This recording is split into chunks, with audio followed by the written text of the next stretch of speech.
பாருங்க train over flow ஆகி அதில் போக முடியல. ஆமாம், அதனால சார் ஒரு நிமிஷம் சார், அப்படியே இல்லைங்க ஒரு நிமிஷம்.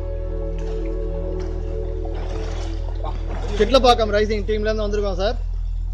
சிட்லப்பாக்கம் ரைசிங் டீம் பொதுநலத்துக்காக வந்திருக்கோம். அப்படியே நில்லுங்க, நான் எவ்வளோ உங்கள் வீட்டுக்குள்ளே தண்ணி வந்திருக்குன்னு ஃபோட்டோ எடுத்து போடுறேன் சார். கொஞ்சம் கூட எடுத்துங்க சார், வீட்டுக்குள்ளே எவ்வளோ தண்ணி போயிருக்கு பாருங்க. ஒரு 2 ஃபீட் தண்ணி வந்து அவர் வீட்டுக்குள்ளே என்டர் ஆயிருக்கு. You can see that.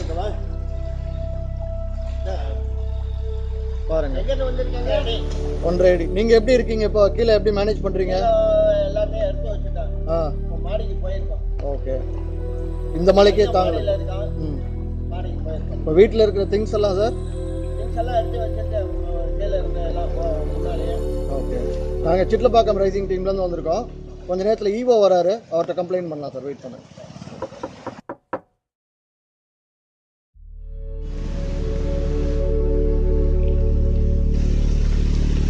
ஒரு அடியிலேருந்து 1.5 அடி வரைக்கும் தண்ணி நிற்குது இங்கே இப்போ காரணத்தில். இந்த ஒரு நாள் மழைக்கு யூ கேன் see.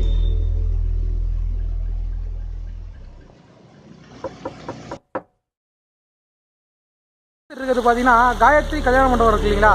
அந்த காயத்ரி கல்யாண மண்டபத்தால் இங்கே பாருங்கள், அந்த மண்டபம் மடக்கிறதுனால மட்டும் இந்த பக்கம் தண்ணி ஃபுல்லாக ஓவர்ஃப்ளோ ஆகி ஒரு வீட்டுக்காக வழியில் வந்து இந்த ரோடு ஃபுல்லாக அப்படியே கிட்டத்தட்ட 2 அடி தண்ணிக்கு மேலே நிற்கிது.